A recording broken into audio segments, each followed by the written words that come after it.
gravedad con Jorge Lira.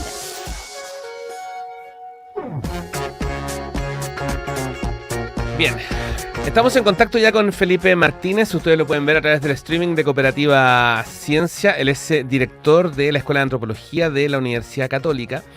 Y con él queremos conversar acerca de esto que nos llamó tanto la atención cuando nos contaron esta historia. Se trata de nuevas pistas sobre la evolución humana. Ese es el titular.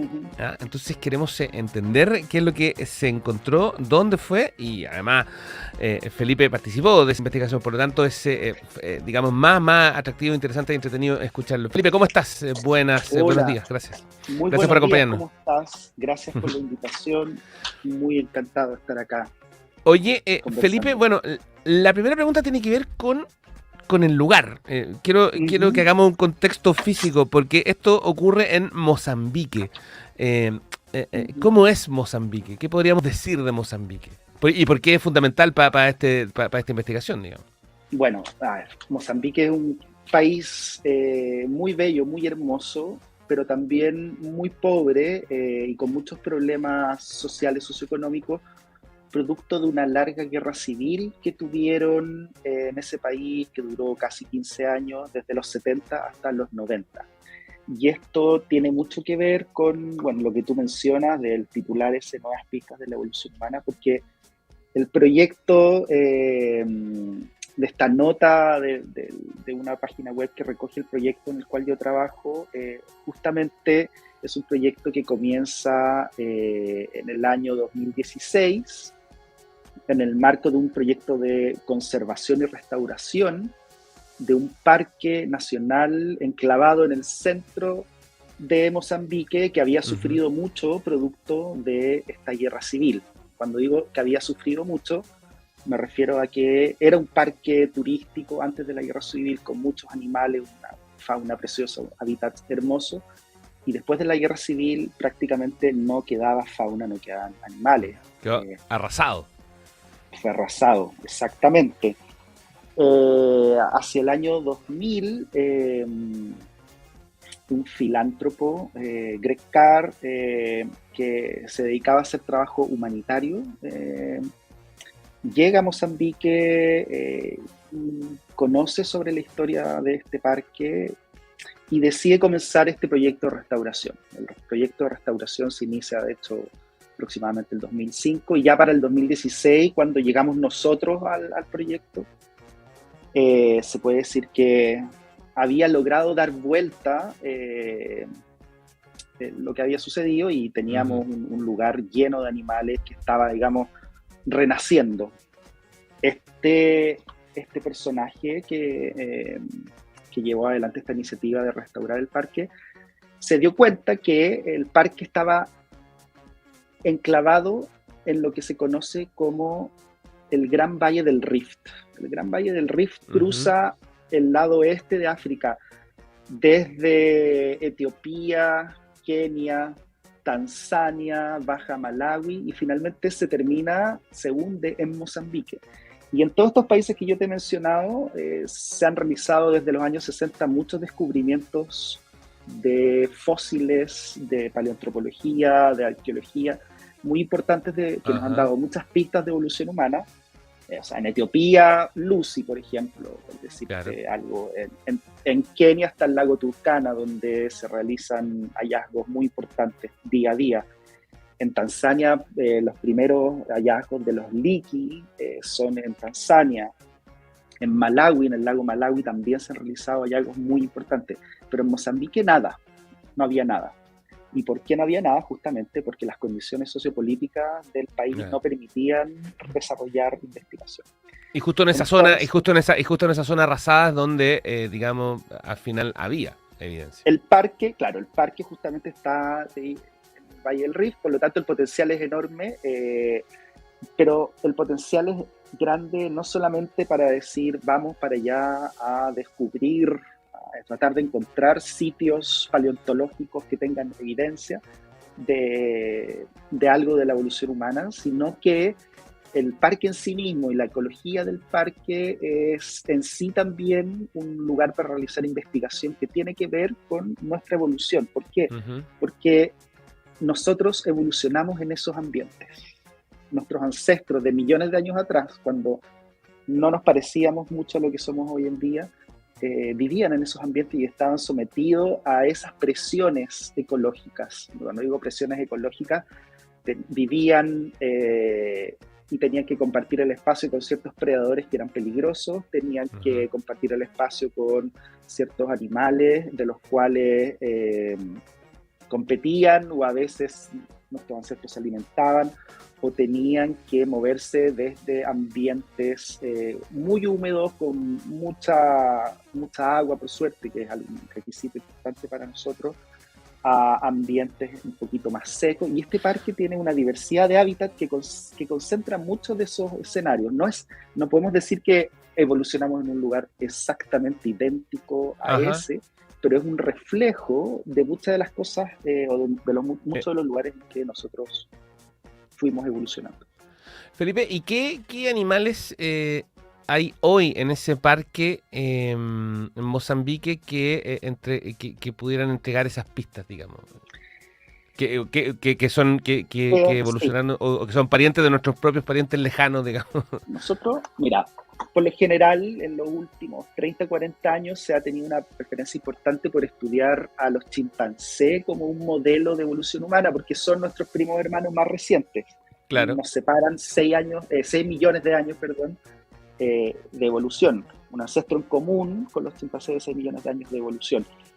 Pero en ese parque no hay chimpancés, porque los chimpancés habitan preferentemente de zonas tropicales, de selva tropical húmeda.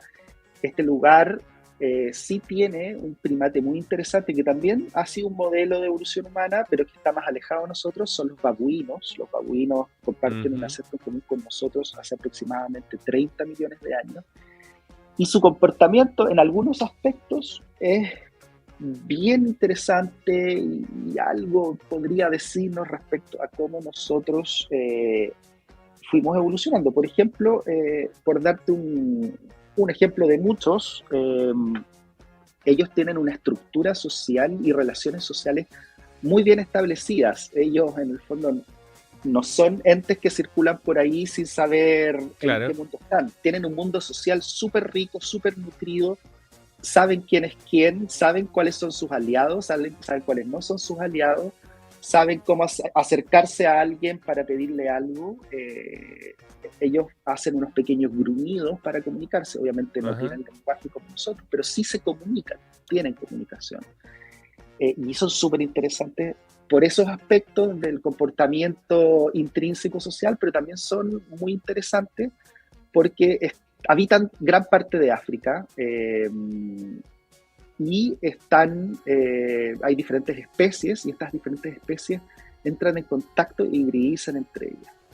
Y esto es algo que sucedió en nuestro pasado evolutivo en diferentes momentos también. Tuvimos diferentes poblaciones o quizás subespecies de humanos que se aislaban, tenían episodios de aislamiento entre ellos y luego se volvían a encontrar por condiciones climáticas y medioambientales. Y eso generaba un proceso que posiblemente aceleraba la evolución, que combinaba lo que nosotros llamamos el flujo génico con deriva génica y presiones selectivas.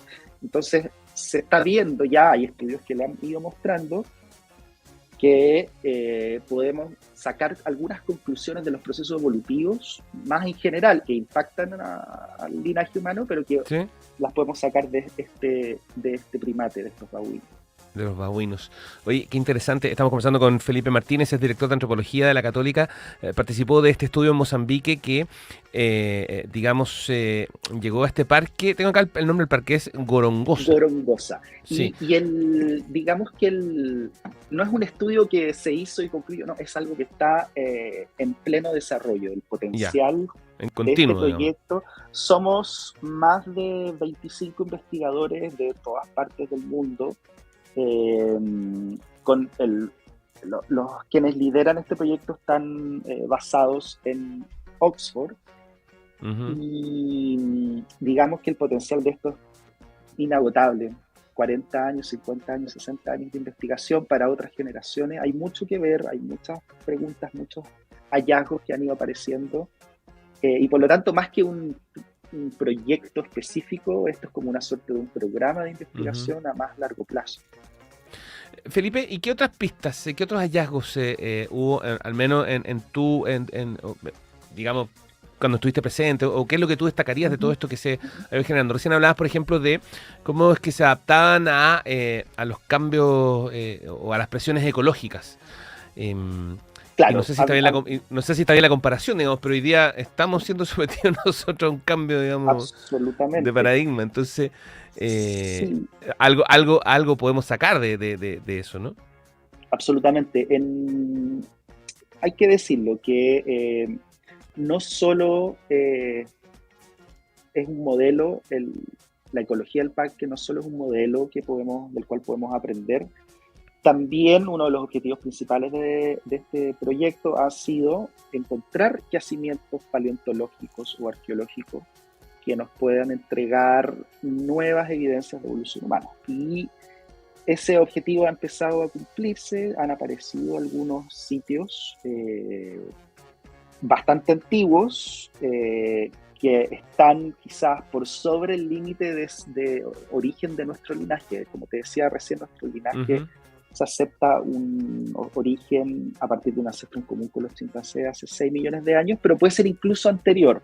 Y lo que hemos encontrado en el parque hasta ahora son sitios paleontológicos que tienen aproximadamente más de 10 o 12 millones de años, incluso llegando a los 20 de años, lo cual uno puede decir, pero eso es demasiado antiguo, todavía no existía nuestro linaje propiamente tal, pero sí existía el linaje de los grandes simios, o sea, antes de que el linaje chimpancé, el linaje humano e incluso el linaje de los gorilas se separara, eso estaba ocurriendo en un lapso alrededor de los 15 millones de años y se pueden aprender cosas si es que logramos encontrar fósiles de grandes simios de 15 millones de años. Se puede empezar a entender, a responder algunas preguntas de cómo eran esos ancestros antes de que se separaran en cada uno de los tres Ujú. linajes. No existe mayor información al respecto en África, desde la línea del Ecuador al sur, prácticamente no hay sitios paleontológicos con fechas alrededor de los 10, 15 millones de años, que ya es considerado mioceno. Entonces, es realmente una oportunidad de explorar algo inexplorado. No sabemos qué se va a encontrar, han aparecido estos nuevos sitios y están en pleno estudio. Eh, y además de eso, hay un potencial de explorar, de exploración, de quizás encontrar yacimientos más recientes ya dentro de nuestro linaje y probablemente Ajá. dentro de lo que es nuestro propio género, eh, en ambientes abiertos o incluso en ambientes de caverna. Hay un equipo especializado de exploración de cavernas que ha estado haciendo todo un registro de las cavernas que están en el parque y cuáles potencialmente podrían indicar algunos hallazgos. De hecho, se excavó una y se encontraron restos más o menos para nosotros recientes, son del Holoceno, pero es también arqueología desde el punto de Ujú. vista de antepasados, pero ya nosotros, pero de 15.000 años solamente. Oye, Entonces el potencial se extiende por todas partes, se sí, ramifican po, muchas preguntas. me imagino que además son desafíos que se vuelven permanentes, pero eh, me googleé el Parque Nacional Gorongosa y Mm. déjenme decirle a los que están viendo y escuchando que es todo lo que uno se imagina respecto de cómo es un parque como el que Mm. describe Felipe. Es realmente impresionante, muy bonito además, y efectivamente, claro, eh, me imagino que es un lugar que está lleno de misterios o de secretos, o no sé si decirlo así, lleno de respuestas a preguntas que, digamos, la ciencia se había hecho durante mucho tiempo y que ahora, gracias, y para que vean la contradicción, gracias al trabajo de un filántropo, finalmente puede ser utilizado como un sitio de investigación Mm. que responda a algunas de esas preguntas. Sí, además es un lugar que se podría decir que es como una pequeña gota de esperanza dentro de un contexto en donde estamos, se habla de un periodo de extinciones masivas, tú mencionaste el cambio climático, pero la fragmentación de los hábitats ha llevado a que efectivamente muchas especies se han extinguido y uno un poco lo observa esto con desesperanza, ¿cierto? Y en cambio lo que ha pasado en Gorongosa te dice, oye, esto sí se puede revertir, esto sí se puede cambiar. Y en este cambio, en el fondo, entran muchos actores a jugar. Entra a jugar el desarrollo científico, la ciencia tiene mucho que aportar acá, porque ¿qué animales vas a introducir primero?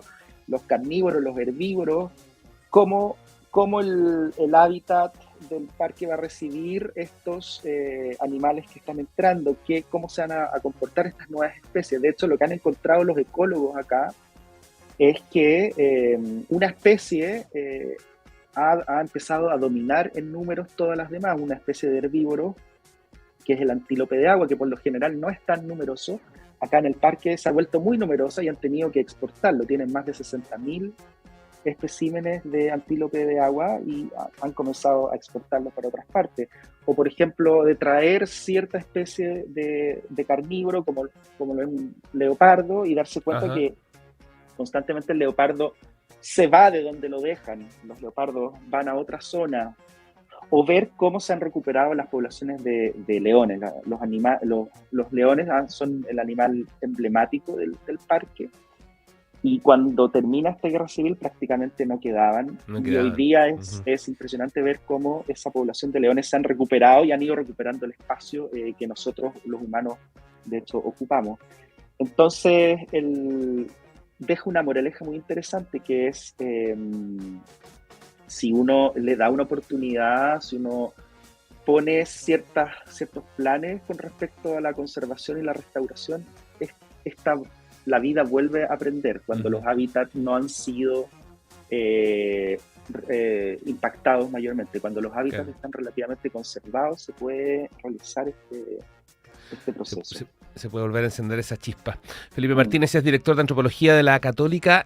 Nos cuenta acerca de este proceso que, como él decía, se inicia con esta restauración de este parque en Mozambique, para después ir encontrando piezas que van construyendo, digamos, esta historia evolutiva del ser humano, del hombre. Oye, si ustedes quieren profundizar acerca de esto y quieren leer lo que Felipe escribió para la revista universitaria de la Católica, tienen que entrar a revistauniversitaria.uc.cl, y donde dice investigación, argumento, ahí lo primero que aparece es Mozambique, nuevas pistas de la evolución humana, por Felipe Martínez. Sí. Lo último antes de despedirnos es decir que uno también puede ver a la lejanía esto como un proyecto de investigación como neocolonialista, ¿cierto? Llegan los gringos, los europeos a investigar un país africano, y efectivamente es una crítica real y algo que tiene este proyecto, y que ya están incorporando gran parte de los proyectos de investigación en todas partes del mundo, es una participación activa de las personas y las comunidades locales. Y este proyecto es principalmente eso, porque las personas pasan, vamos a pasar en esto, y si no son las comunidades las que dan la importancia real a una cosa como esta, el proyecto no perdura. Entonces, hay una conciencia en que el involucramiento de las comunidades locales desde el punto de vista educativo y de formar a científicos y a profesionales locales es fundamental, y es uno de los objetivos más grandes del proyecto también. Felipe Martínez, director de Antropología de la Universidad Católica, conversando con nosotros aquí en Cooperativa Ciencia. Felipe, muchas gracias. Muchas gracias a ti. Un abrazo. Igualmente, que estés muy bien. Chao. Chao.